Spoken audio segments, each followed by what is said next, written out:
welcome to Keeping It Real. I'm Jay. I just wanted to come in and make a video for you today talking about what's in your wallet.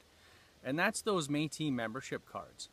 And we hear lots of organizations use different terms for these cards, like status cards or citizenship cards, but really this is just a fallacy.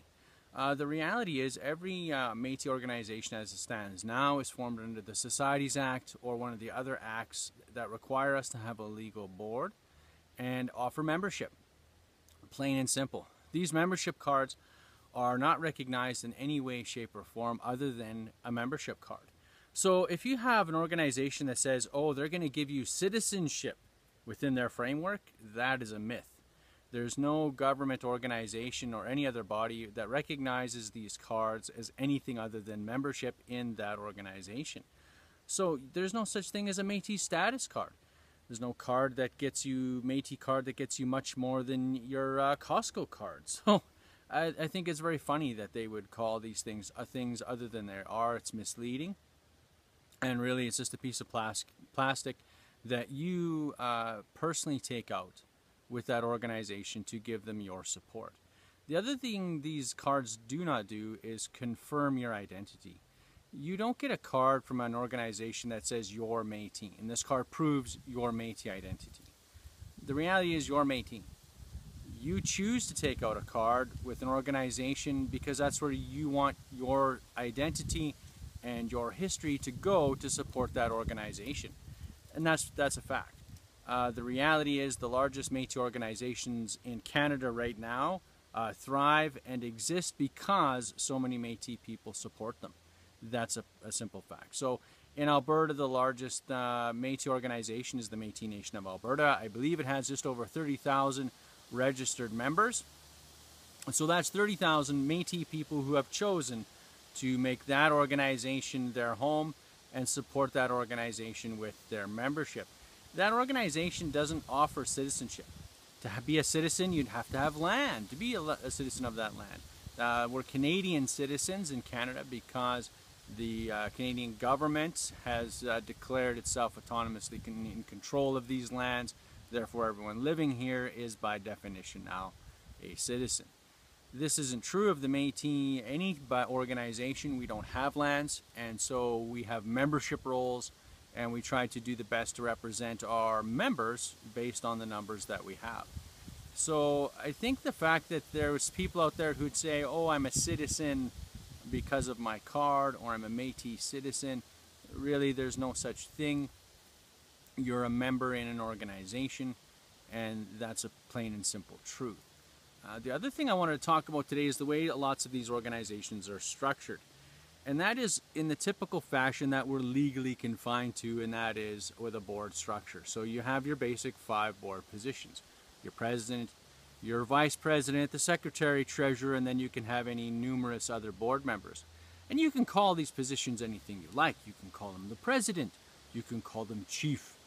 It doesn't really matter. That's the legal board structure that's required by the government to do things just as basic as open a bank account so that organizations can raise funds and do the various things that they do. You can't get any money from the government if you don't have a bank account to put it in. You can't take money for membership if you don't have a bank account to put it in. So we're forced, every organization is forced to meet these requirements. However, as far as governance structure goes, there's no legal requirement that says you must legally have a board to have effective governance within your organization.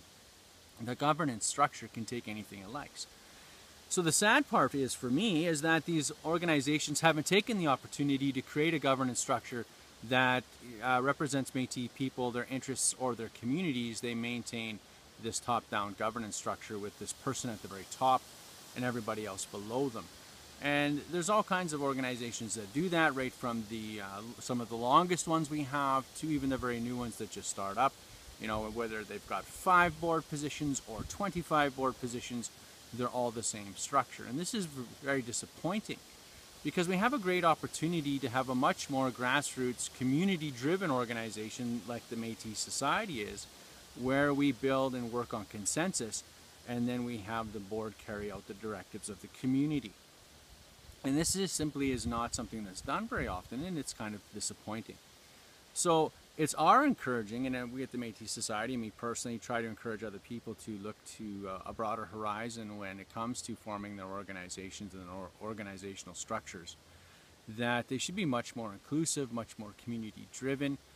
And while we're legally required to have a board, that board should be at the beck and call or at the directive of the consensus of community leaders, not the board dictating to communities and thus to its membership how things are going to work.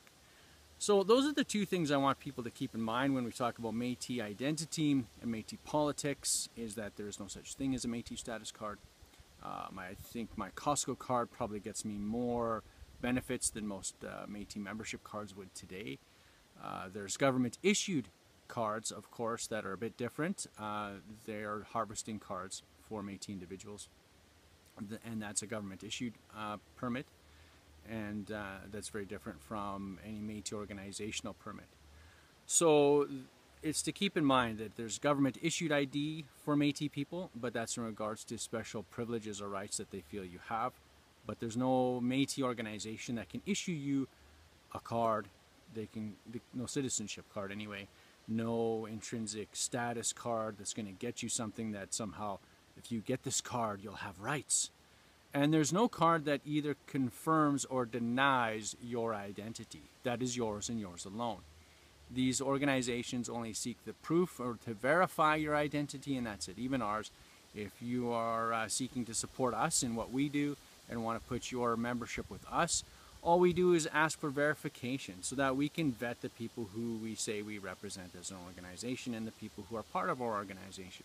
So if you're taking out membership with the Métis Society here in Alberta, we just ask you to give us some ability to verify that indeed you are Métis and you're not trying to falsify that claim. Other than that, we can't tell you you are Métis or you're not Métis. That's not our job. I can't do that. I don't think I got the right or the power to be able to tell people they are or they aren't. Our organization still only tries to verify the people we represent are indeed Métis as best as we can verify. And that verification can take all kinds of forms. So if you are interested in membership in the Métis Society and supporting a difference in governance structure, by all means hit us up. Go to our website. The membership form is free to download. But the reality is, there is no such thing as a Métis citizenship card that the government would recognize anyway. If you'd like a membership card and you'd like it to be a citizenship card, we can do that for you. It's an easy font and an easy change on the way we print our cards. If you want your card to say a Métis status card, we can do that on our membership cards as well. But it doesn't change the reality. It is still a membership card, and you're still part of our organization or any organization that you wish to be a member of. But keep that in mind. You have the power as the person who is Métis. When you take that card out, you're putting the weight of your ancestors, the weight of your identity into that organization by taking membership out there. And so you're allowing that membership to speak on your behalf. And so any organization that does speak on your behalf, I would hope that you're engaged, that you are participating in the structure, that you take your responsibilities as a Métis person seriously, and making sure that that identity and that card you're have taken out with that organization isn't being misused or abused to do all kinds of things that go on today, as far as organizations, energy development and resource extraction agreements between some Métis organizations and those various industries. So there you go. There's my 2 cents on membership cards and status cards and some board structure issues that I think people should talk about.